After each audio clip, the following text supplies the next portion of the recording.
meus queridos, nós vamos continuar a nossa série de pregações.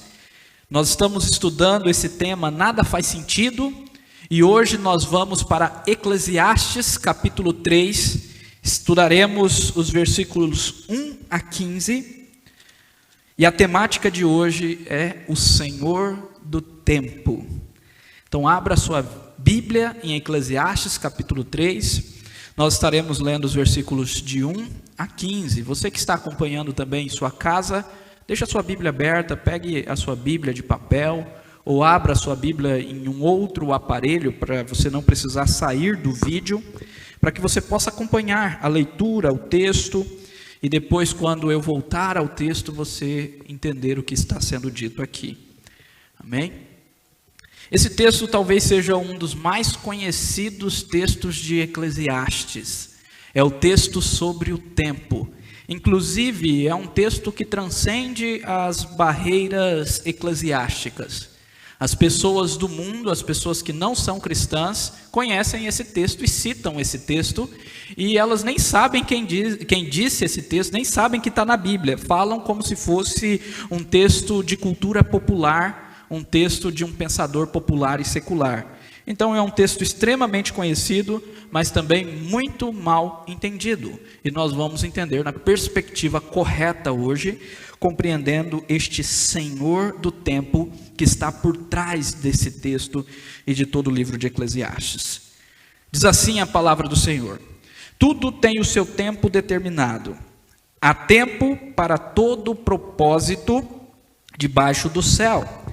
Há tempo de nascer, há tempo de morrer, tempo de plantar, tempo de arrancar o que se plantou, tempo de matar e tempo de curar, tempo de derribar e tempo de edificar, tempo de chorar e tempo de rir, tempo de prantear e tempo de saltar de alegria, tempo de espalhar pedras e tempo de ajuntar pedras, tempo de abraçar e tempo de afastar-se de abraçar, tempo de buscar o tempo e tempo de perder, tempo de guardar e tempo de deitar fora, tempo de rasgar e tempo de coser, de costurar, tempo de estar calado e tempo de falar, tempo de amar e tempo de aborrecer, tempo de guerra e tempo de paz. Que proveito tem o trabalhador naquilo com que se afadiga? Vi o trabalho que Deus impôs aos filhos dos homens para com ele os afligir. Tudo fez Deus formoso no seu devido tempo. Também pôs a eternidade no coração do homem, sem que este possa descobrir as coisas que Deus fez desde o princípio até o fim. Sei que nada há melhor para o homem do que regozijar-se e levar vida regalada, e também que é dom de Deus que possa o homem comer, beber e desfrutar o bem de todo o seu trabalho. Sei que tudo quanto Deus faz durará eternamente, nada se lhe pode acrescentar e nada lhe tirar, e isto faz Deus para que os homens temam diante dele. E o que já foi é o que há de ser. E o que já foi e o que há de ser também já foi. Deus fará renovar-se o que se passou. Amém. Vamos orar mais uma vez, meus queridos irmãos. Pai querido, em nome de Jesus, aplica essa palavra maravilhosa em nossos corações. Que sejamos desafiados nesta noite, transformados pelo Teu Santo Espírito, e que compreendamos quem é o Senhor do tempo. Amém. Amém, meus queridos. Quando nós pensamos e falamos sobre o tempo, é uma coisa bastante interessante, porque na nossa época há um apego muito grande à questão do tempo. O homem está tentando romper esta barreira do tempo, e ele demonstra isso na sua cultura popular, através de filmes, através de livros, através de séries, aonde são explorados, ou aonde é explorado a temática do tempo e como o homem pode ser vitorioso ao próprio tempo.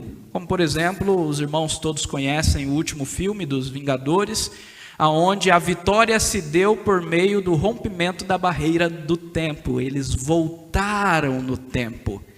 Então, essa ideia tanto de voltar no tempo, como também de impedir que o tempo passe sobre nós, é muito antiga. Os homens lutam contra o tempo, porque de fato o tempo passa. Parece que até os 18 anos demora muito, não é verdade? Depois dos 18, voa. Quem é pai e está aqui sabe o tanto que o tempo voa, pai e mãe.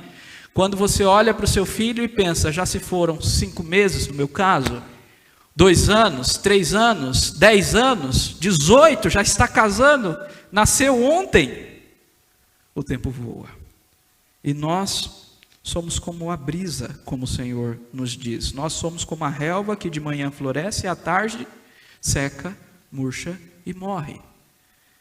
Agora, o tempo existe, para o tempo existe um Senhor do tempo, um Time Lord. Quem é nerd conhece uma série britânica, essa é mais para os nerds, chamada Doctor Who. É uma série da BBC de Londres que conta a história de um Time Lord, um viajante no espaço-tempo, na sua máquina do tempo chamada TARDIS, e ele então vai resolver alguns problemas do tempo, porque ele é um senhor do tempo. Não é esse tipo de senhor do tempo que eu estou falando. Não é um viajante do tempo que não tem controle do tempo e vai resolver o problema posteriormente, como diz aí o teísmo aberto do Deus pequenininho, que só serve para tapar buraco dos erros dos homens. Eu estou falando de um outro senhor do tempo, o verdadeiro Time Lord, que não é um viajante do tempo, mas é o Todo-Poderoso, aquele que determinou todo o tempo, aquele que é soberano sobre todo o tempo, aquele que tudo controla segundo a sua vontade. Agora, o que muda isto nas nossas vidas? Eu quero já começar aqui na introdução uma reflexão, uma forma de pensar sobre a importância deste tema para nós, para que nós consigamos concluir desta forma. E para isso nós precisamos de C.S. Lewis, que é outro camarada extraordinário. C.S. Lewis, ele diz o seguinte: se eu encontrar dentro de mim um desejo que nenhuma experiência deste mundo possa satisfazer, olha só, se eu encontrar dentro de mim um desejo que nenhuma experiência neste mundo, debaixo dos céus, nessa terra, nenhuma experiência, nada que eu faço aqui possa satisfazer, a explicação mais provável é que eu fui feito para outro mundo, para além do tempo. Se nenhum dos meus prazeres terrenos consegue satisfazê-lo, isso não prova que o universo seja uma fraude. Não, é provável que o papel dos prazeres terrenos, dos prazeres desta terra, do universo, jamais foi satisfazê-lo, satisfazer esse desejo, mas despertá-lo, sugerir a coisa verdadeira. Então, se eu encontro algo que os prazeres terrenos não podem satisfazer, é porque eu fui criado para outro mundo, para um tempo eterno. E o propósito desses prazeres terrenos é mostrar, despertar em nosso coração a necessidade de algo verdadeiramente eterno.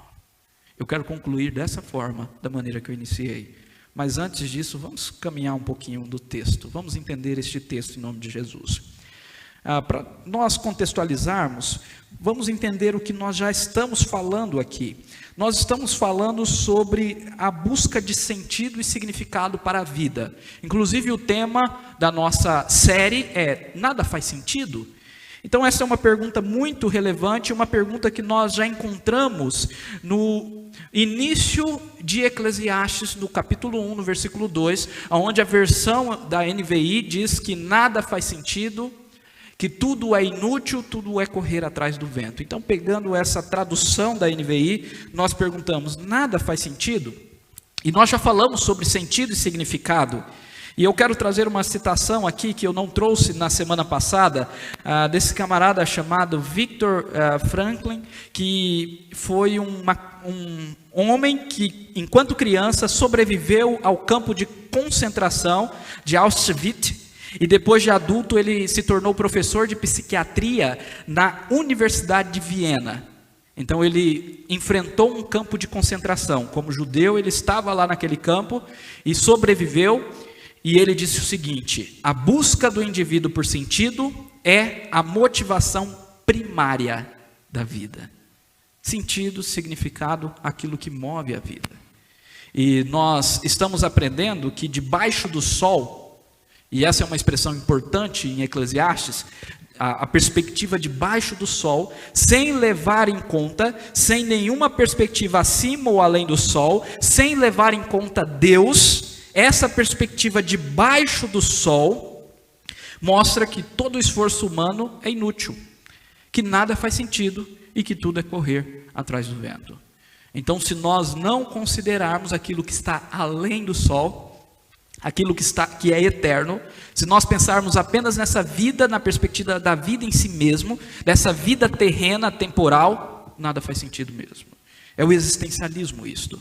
Você vive para se autodefinir e definir as coisas. Isso só gera angústia, depressão e suicídio, de certa forma.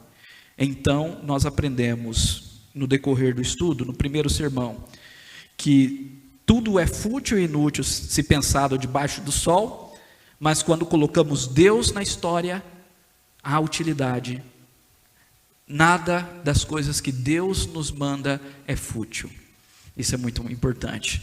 Nós aprendemos no nosso segundo estudo que há sim um sentido na vida, que é viver o corriqueiro, o ordinário para a glória de Deus. Nós vamos voltar nesse texto hoje, só para relembrarmos o texto de Eclesiastes 2, 24 a 26. Agora nós voltamos nele, que é viver o corriqueiro para a glória de Deus, segundo o agrado do Senhor. E hoje nós vamos basicamente responder essa pergunta: tudo tem o seu tempo determinado? Mas eu não quis trazer na forma de pergunta o tema de hoje, porque eu não quero destacar a pergunta, eu quero destacar quem está por trás do tempo, o Senhor do tempo. Amém? Ok, se entendido até aqui, então vamos para o texto. E a primeira coisa que nós aprendemos nesse texto que nós lemos é que o Senhor do tempo estabeleceu ocasião certa para todas as coisas. Ocasião certa, tempo determinado, tempo, propósito para todo propósito debaixo do céu.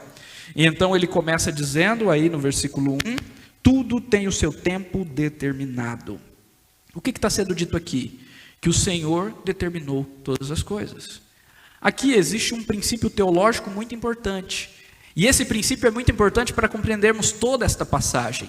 Deus é soberano. Aqueles que não entendem que Deus determinou todas as coisas, não compreendem que o Senhor é soberano sobre todas as coisas. Eu tenho ensinado aos irmãos constantemente, e tenho falado uma frase do Sproul, que é: se Deus não controla uma molécula sequer do universo, Ele não é Deus. Essa molécula vai ser maior do que o nosso Senhor. Então o nosso Deus controla todas as coisas, inclusive o tempo. Ele é Senhor do tempo, e Ele determina todas as coisas. Claro, Ele determina de uma maneira soberana e maravilhosa, ao ponto de não fazer com que o homem seja apenas uma marionete nos seus planos, mas o homem é deixado a Ele uma liberdade, uma livre agência que lhe responsabiliza pelos seus atos. E isso é um paradoxo, sim, concordo, não é fácil de entender essas coisas. E por isso devem ser entendidas em oração.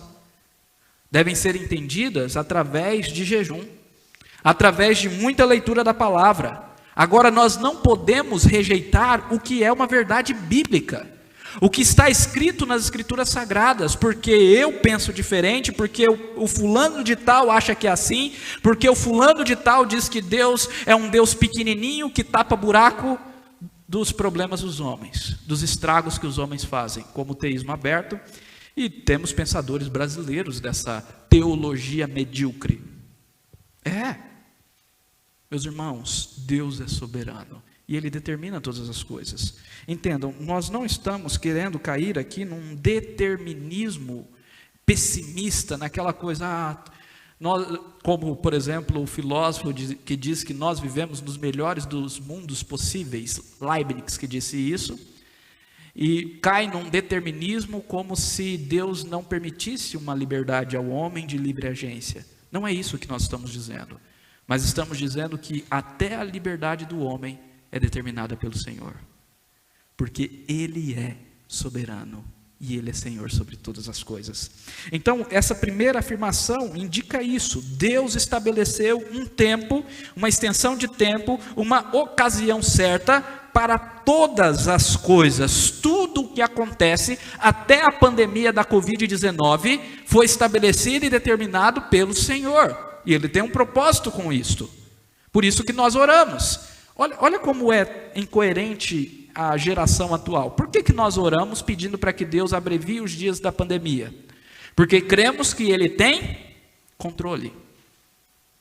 Se Ele não tem controle, não ore, meu irmão. Para que você vai orar para um Deus que não tem controle? Não pode frear a pandemia. Entendeu? Não faz sentido. Só faz sentido orar se você crê que Deus tudo determina. E é isto que Jó chegou em sua conclusão, depois de sofrer, depois de passar aquela grande tribulação e ser restaurado pelo Senhor em oração. Ele diz: bem sei que tudo podes, e nenhum dos teus planos pode ser frustrado. O nosso Deus é um Deus grande, é um Deus gigante, é um Deus grandão, como nós cantamos as crianças. Não é um Deus pequenino.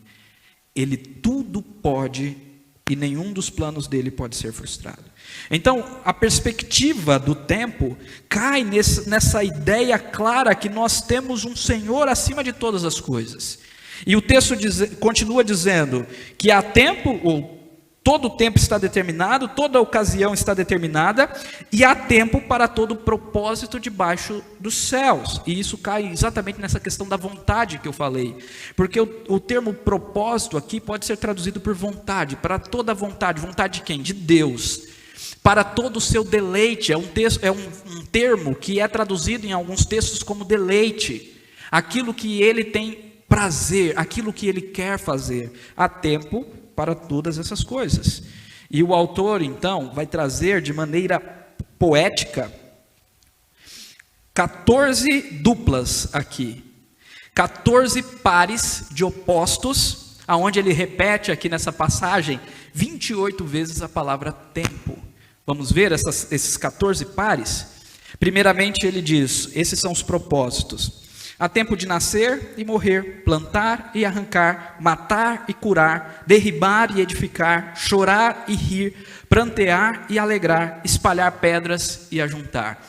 Observe que são pares opostos. Então ele está dizendo, olha, tanto há tempo de nascer como de morrer. Aqui ele já coloca toda a existência do homem. A partir daí ele vai destrinchar o que é essa existência.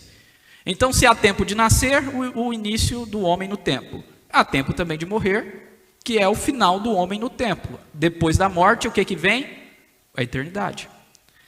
Então, nesse tempo, nesse nascer e morrer, o homem pode plantar, pode arrancar, pode matar e curar. Você pode pensar o matar aqui num contexto de guerra. Vamos lembrar que Salomão, o pregador, era rei. E como rei, ele tinha que defender, sim, a sua nação, e muitas vezes por meio da guerra. Por isso que ele termina no versículo 14 falando sobre guerra e paz. Ou melhor, a última dupla, a 14ª dupla, falando sobre guerra e paz. Então ele fala, derribar e edificar, chorar e rir, prantear e alegrar. O alegrar aqui é saltar de alegria, que o texto nos traz. Inclusive ele faz de maneira poética, utilizando termos no hebraico, que são bastante semelhantes, é quase que como uma rima. Por isso, na hora de falar sobre prantear e alegrar, ou saltar de alegria, ele usa saltar de alegria, para combinar os termos. Ele está escrevendo de maneira poética. Infelizmente, no português a gente não consegue ver toda essa poesia, apesar de que existe uma métrica muito boa aqui. Até no português é bonito de se ler e é bonito de falar esse texto, pelo menos nesta versão que nós acabamos de ler. Assim como ele diz, é tempo de abraçar, de afastar-se, de buscar e perder, de guardar e jogar fora, de rasgar ou costurar, de ficar calado e de falar, né? Tempo de ficar calado, temos que aprender isso. De amar e de aborrecer, de guerra e paz. Eu não vou explicar detalhadamente cada um desses pontos, mas o importante que nós devemos entender é que no contexto da vida humana, tudo está determinado. E há tempo para todas as coisas. E então entra essa pergunta importante do versículo 9. A nossa versão, pelo menos a que eu estou usando aqui, ela comete um erro. Porque ela separa aqui o versículo 9 do versículo 8 e coloca um título: o homem não conhece o seu tempo determinado. Entendam que esse título não está no original, por isso que eu disse que comete um erro. Não estou dizendo que a Bíblia está errada, não. Estou dizendo que quem editou e colocou esse título separou um texto que não era para separar. O texto é corrido. No original, o texto continua. Então, depois que ele termina há tempo de guerra e de paz, ele vai concluir. E ele conclui com uma pergunta. Pelo menos essa primeira sessão. Ele diz: e que proveito tem o trabalhador naquilo com que se fadiga? O que ele está destacando e o que ele está trazendo à tona é a reflexão que ele começou lá no início do livro. Lá no capítulo 1, versículo 3, nós já vimos essa pergunta, onde ele diz: que proveito tem o trabalhador em todo o seu trabalho? E essa pergunta remete ao fato de que o trabalhador, de que a reflexão que Salomão está fazendo da vida em si, sem considerar Deus, é uma reflexão que ele está buscando proveito, ganho, no aqui e no agora. E Salomão está dizendo: aonde está o proveito no aqui e no agora? Se está tudo determinado, aonde o homem vai encontrar proveito? Se há tempo para tudo, como o homem pode mudar essas coisas? Então o proveito não está na perspectiva humana.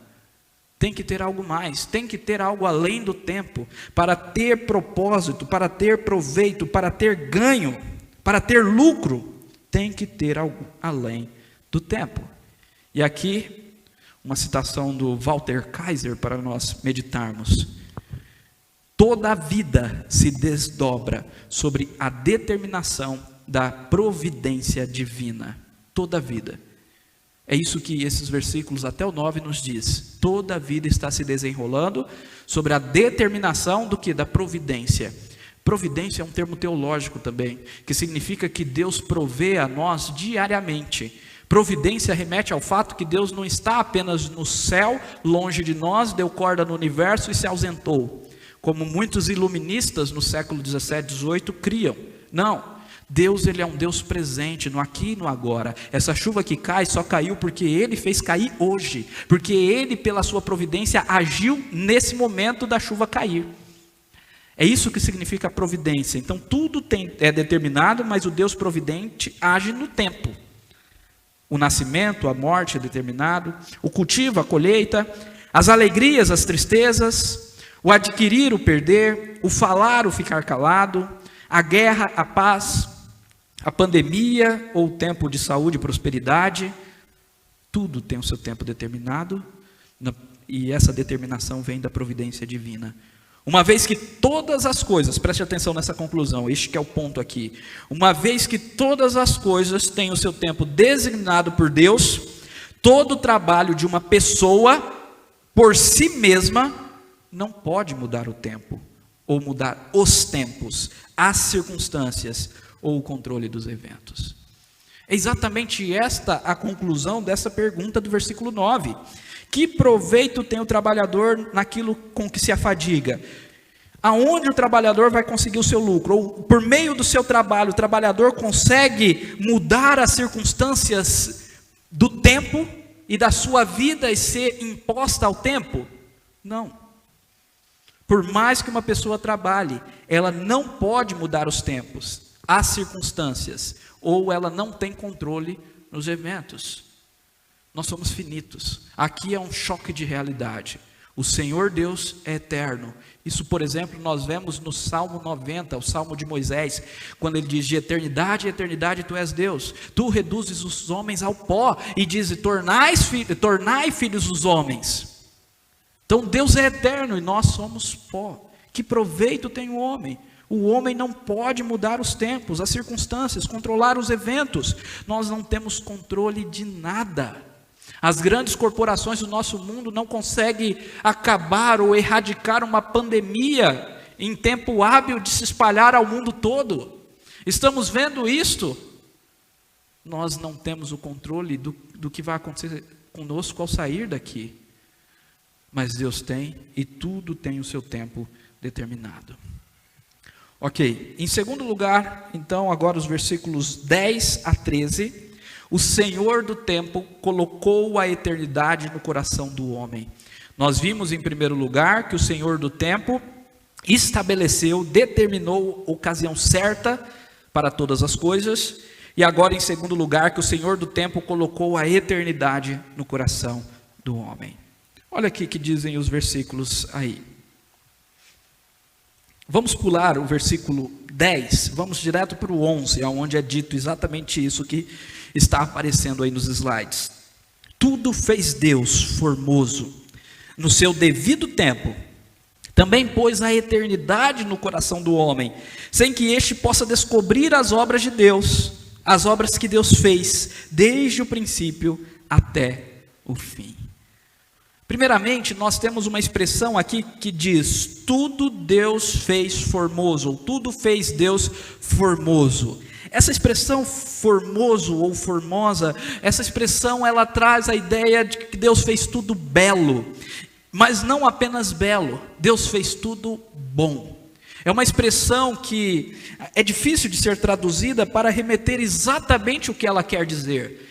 Aqui traz aquela ideia da criação básica, quando Deus cria as coisas e vê a sua criação e diz, eis que tudo está bom, ou eis que tudo é bom. E quando ele cria o homem, ele acrescenta ainda um advérbio aí de intensidade, eis que tudo é muito bom. Aleluia. Então, traz a ideia dessa beleza e dessa bondade intrínseca à sua criação, porque Deus espelhou a sua imagem na criação. Isto é a harmonia.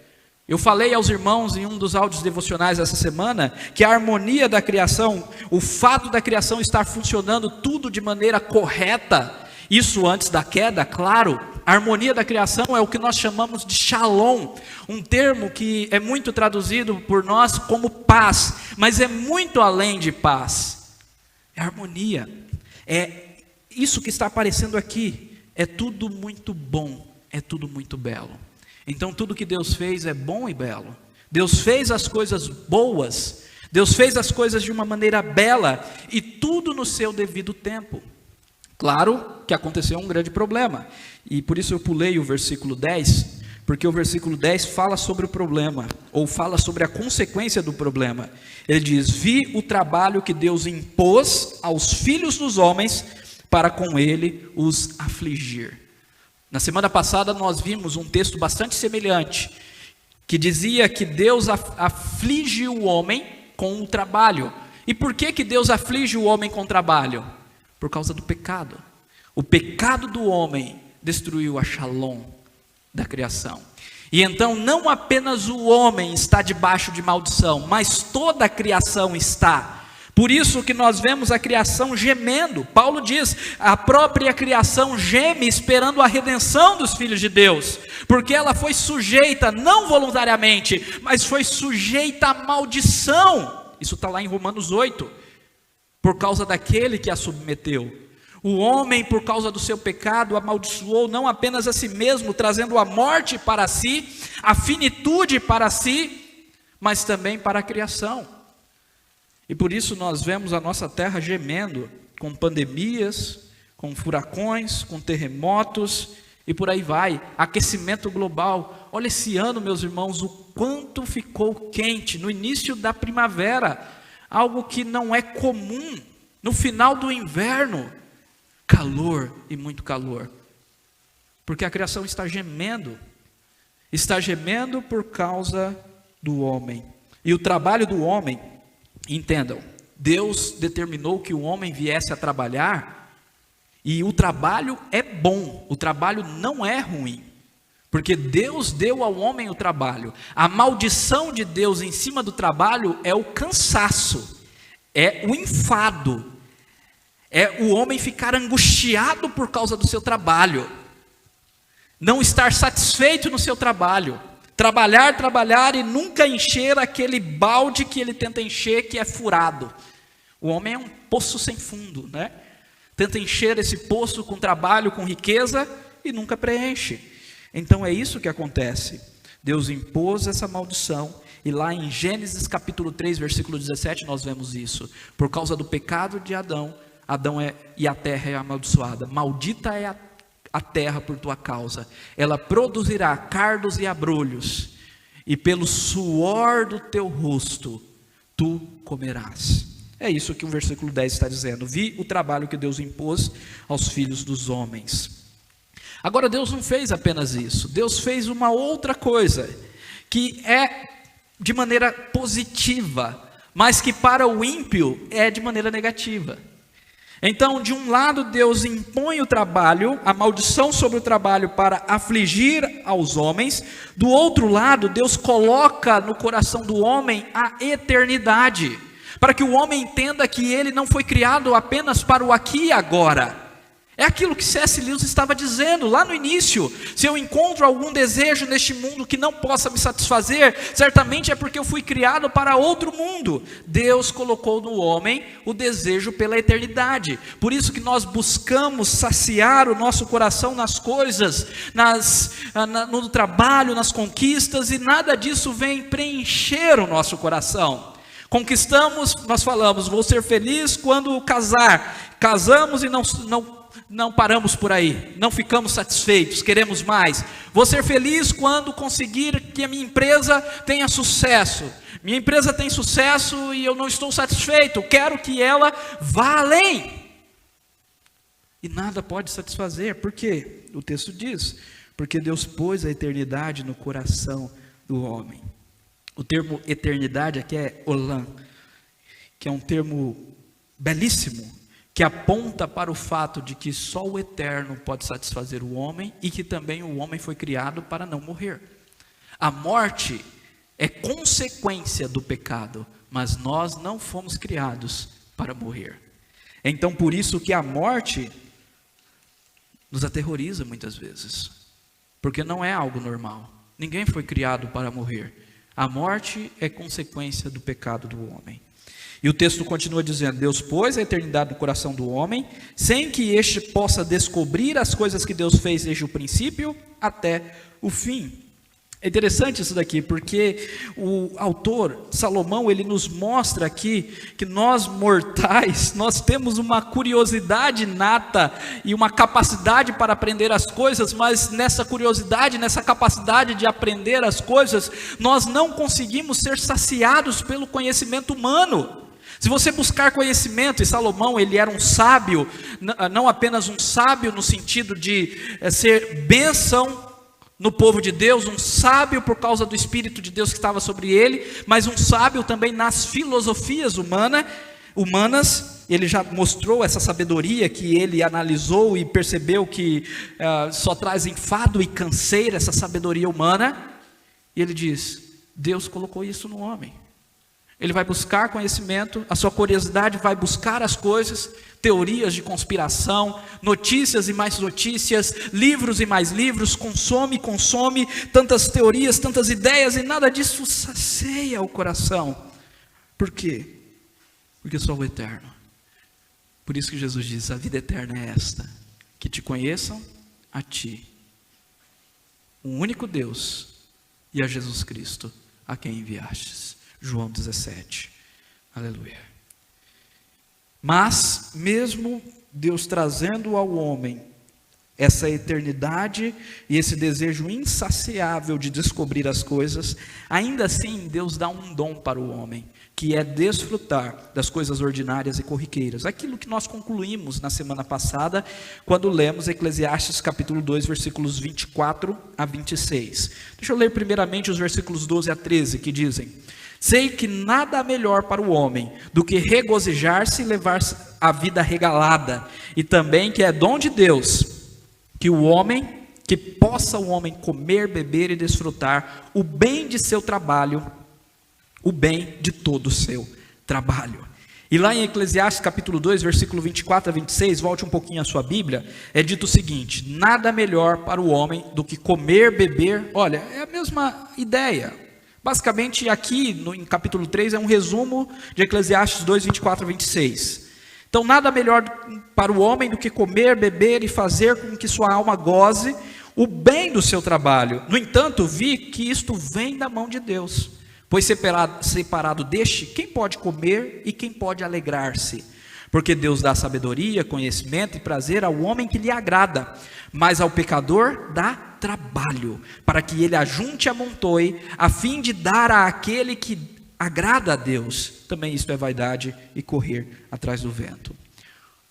Deus colocou a eternidade no coração do homem, mas Deus também nos dá prazeres terrenos. Esses prazeres é para mostrar que nós precisamos de algo além, mas nós podemos desfrutar sim, do comer, do beber, entendendo que isto é dom de Deus. É interessante a forma que Salomão, que o pregador, traz aqui a ideia de ser dom de Deus. É na compreensão que é um dom de Deus, é na compreensão de que separado de Deus não há alegria, que nós podemos desfrutar dessas coisas. Se nós não entendemos que é dádiva de Deus, aquilo que eu tenho, o carro que eu tenho, a casa que eu tenho, a família que eu tenho, a esposa, o filho, a filha, tudo é dom, é presente de Deus, e é nesse espírito de alegria.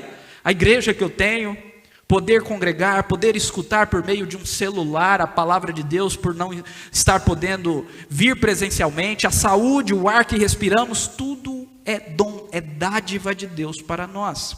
E quando reconhecemos isso, então podemos nos alegrar e desfrutar, de certa forma, um pouquinho do eterno, porque isso aponta para aquele que é o eterno Rei dos Reis. Amém? Em terceiro lugar, queridos irmãos, o Senhor do tempo faz coisas eternas para que os homens temam diante dele. É isso que nós lemos aí no versículo 14. Sei que tudo quanto Deus faz durará eternamente, nada se lhe pode acrescentar e nada lhe tirar, e isto faz para que os homens temam diante dele. Aqui nós temos uma expressão muito importante, que tudo que ele faz durará eternamente. Esse inclusive o tema deste tópico. Por quê? Porque o nosso Deus é eterno, e isso está em conformidade com aquilo que foi dito anteriormente, que ele faz tudo formoso, bom, belo, em seu devido tempo. Então Deus não faz coisas que não são eternas, tudo que ele faz é eterno sim, e mais importante, tudo que ele faz não pode ser mudado. O texto diz isto, versículo 14, tudo que Deus faz durará eternamente, e nada se lhe pode acrescentar e nada lhe tirar. Os homens, as mulheres não podem tirar daquilo que Deus já determinou. Homens e mulheres não podem ser o senhor do seu próprio destino. Nós não podemos mudar a nossa realidade pelas nossas próprias forças. Nós não podemos ir contra a vontade do Senhor. Nós não podemos resisti-lo, porque o Senhor é irresistível. Nós não podemos acrescentar nem diminuir ao plano de Deus. Aquilo que Ele quer, isso acontecerá. Nada pode ser mudado. E por que Ele faz isso? O porquê é muito importante. Para que os homens temam. O temor do Senhor é muito importante nesse livro. Essa expressão vai aparecer em textos básicos ou textos chaves de todo este livro, de todo o livro de Eclesiastes. A conclusão do pregador é, a suma que ele chega é: teme ao Senhor e obedeça a sua palavra, siga os seus mandamentos. Então o temor do Senhor é muito importante, e o temor do Senhor nada mais é do que a obediência ao primeiro mandamento, que é: não terás outros deuses diante de mim. Ao grande mandamento: ame ao Senhor de toda a tua força, de todo o teu coração, de toda a tua alma e de todo o teu entendimento. Temer ao Senhor não é ter medo do Senhor, mas é honrá-lo como Deus que Ele é, mesmo entendendo e compreendendo que somos filhos. E temer ao Senhor implica em reconhecê-lo como Senhor absoluto de todas as coisas. O Senhor reina sobre tudo, e Ele é o Senhor do tempo. Então Ele faz todas essas coisas para que os homens temam. Por causa do pecado, os homens não temem a Deus, estão em rebeldia com Deus, e se Deus não fizesse dessa forma, se Deus não determinasse dessa forma, se o homem continuasse sendo imortal, se Deus não reduzisse os anos da vida dos homens até 100, 120, os homens não temeriam, meus irmãos. É por isso que Deus faz assim, porque mais importante do que essa vida efêmera, terrena e passageira, é a eternidade, é aquilo que sacia o nosso coração. Um dos comentaristas que eu pesquisei diz que o temor do Senhor, igual Kohelet, que é o pregador em hebraico, diz aqui, não é apenas o início da sabedoria, mas também o início da alegria, da satisfação e da vida enérgica e cheia de propósito. O temor do Senhor não é apenas o início da sabedoria, o temor do Senhor é o princípio da sabedoria, mas é também o início, o princípio da alegria, da satisfação, que ele disse anteriormente, e da vida enérgica, cheia de propósito, porque vamos viver segundo o propósito daquele que determinou todas as coisas. Aleluia. E nós devemos temê-lo, porque o Senhor irá redimir todas as coisas. Olha aí o versículo 15. O que é, já foi. O que há de ser também já foi. Deus fará renovar-se o que se passou. O que vem a ser esse renovar-se o que se passou? A Nova Versão Internacional, ela traduz essa parte como dizendo que Deus irá responsabilizar o passado dos homens aos homens. Então é uma ideia de juízo. Deus trará juízo aos homens. Essa é a interpretação da NVI. Contudo, meus queridos irmãos, eu quero ir diferente dessa interpretação, porque o que o texto nos revela aqui é algo maravilhoso, é algo otimista. O texto não está terminando de maneira negativa, está terminando de maneira positiva. Ele acabou de falar que os homens irão temer diante de Deus. É legal essa ideia de diante de Deus, porque não traz a ideia de um Deus muito longe, mas é um temor próximo, diante, em adoração, perto, próximo de um Deus que está presente diante dele. Então, o que ele está dizendo sobre renovar-se aquilo que passou? Eu gosto desse texto aqui, Colossenses capítulo 1, versículo 20. E havendo feito paz pelo sangue da sua cruz, por meio dele reconciliasse, um termo que pode ser traduzido por restaurasse, renovasse consigo mesmo todas as coisas, quer sobre a terra, quer nos céus.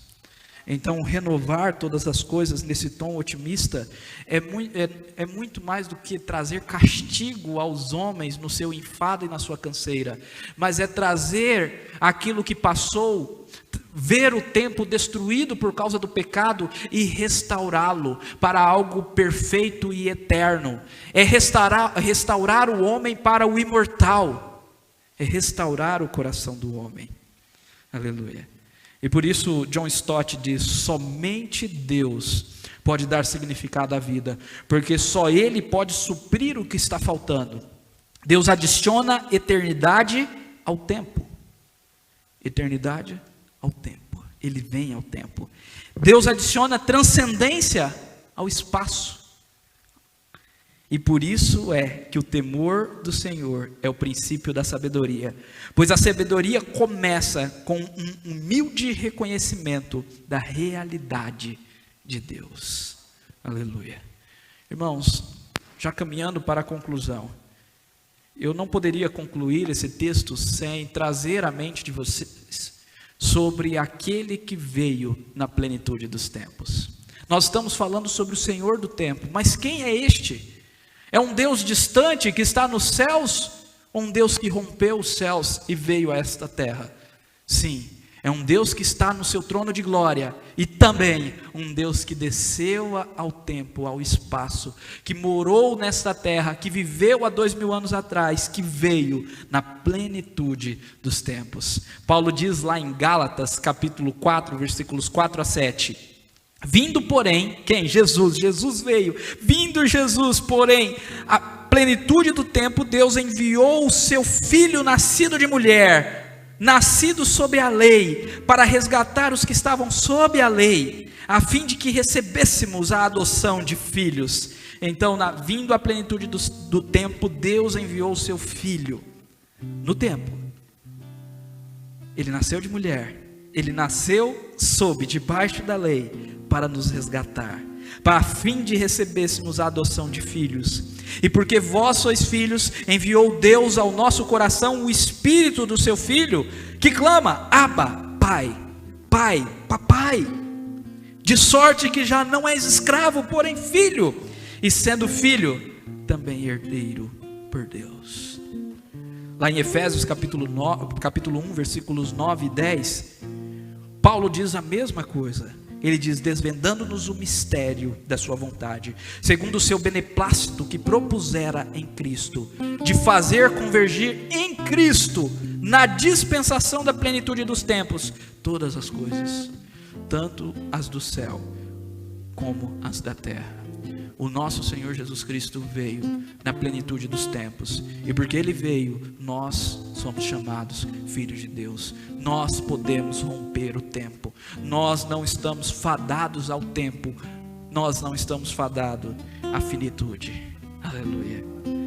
E é por isso que Jesus fala de si mesmo em Apocalipse 21:6. Eu sou o Alfa e o Ômega, o princípio e o fim. Ele diz: tudo está feito, está completo. A minha obra de reconciliação, de renovação, a minha obra de restauração do tempo, a minha obra de fazer com que os homens vivam eternamente, tudo está feito. Eu sou o Alfa e o Ômega, o princípio e o fim. Eu, a quem tem sede, darei de graça da fonte das águas da vida. Oh, meus irmãos, o nosso coração só pode ser saciado nele. Se há coisas, se há desejos que não podem ser satisfeitos pelas coisas dessa terra, é porque nós fomos criados para outro mundo. Aquele que tem sede, darei de graça da fonte da água da vida. Aleluia. E mais um texto maravilhoso que também fala sobre o tempo é este de Mateus 28:20. A parte B desse texto diz: e eis que estou convosco todos os dias, até a consumação dos séculos, até o fim do tempo, até todos os tempos acabarem.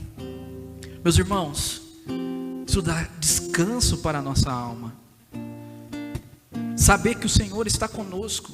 Às vezes o tempo nos aflige, às vezes ficamos preocupados com o tempo, está passando muito rápido.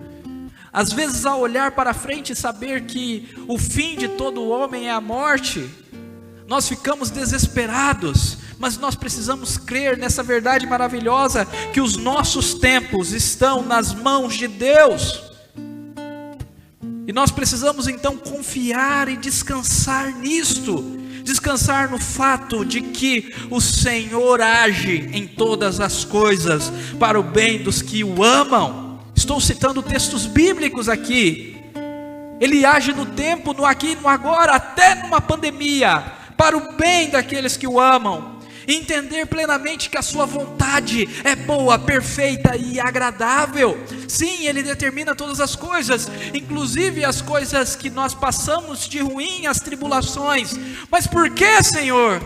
Porque a sua vontade é boa, perfeita e agradável. E por mais que não compreendamos, Ele tem um propósito eterno de nos levar à eternidade e de saciar o nosso coração, não com o terreno, com o fútil, com aquilo que perde, com aquilo que perece, mas com a sua glória. Compreenda isso, meu irmão. Gaste o tempo de sua vida de forma sábia, aproveitando cada oportunidade, porque os dias são maus. Paulo diz isso lá em Efésios capítulo 5. Olha, meus irmãos, Jesus nos ensinou também essa verdade, dizendo: ajuntai tesouros, não aqui na terra, onde a traça e a ferrugem corrói, mas ajuntai tesouros nos céus. Por quê? Porque lá nada pode corroer, porque lá o tempo não passa, lá nada se perde, e é lá que o nosso coração deve estar. Então gaste a sua vida de forma sábia.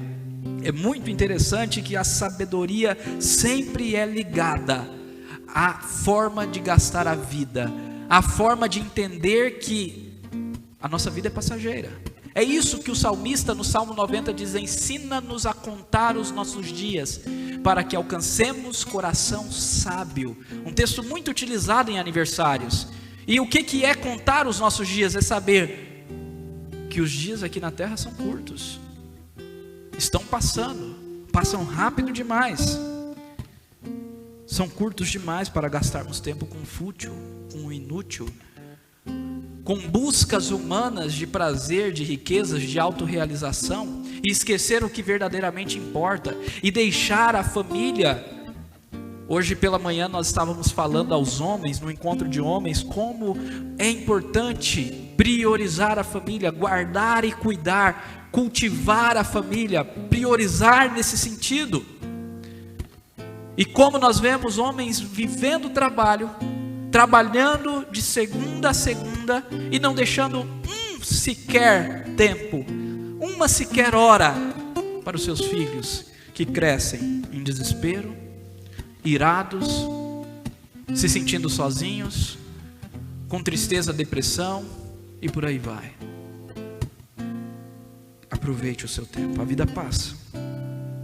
E você não tem um controle remoto da vida que você pode rebobinar. Essa eu fui longe, né? Rebobinar, né? O clique, exatamente. Você não pode voltar atrás na sua vida para refazer, para não mais desperdiçar aquele tempo. A vida é vivida uma única vez, como diz o poeta. Então, meu querido irmão, sacie o seu coração naquilo que é eterno e não no temporário.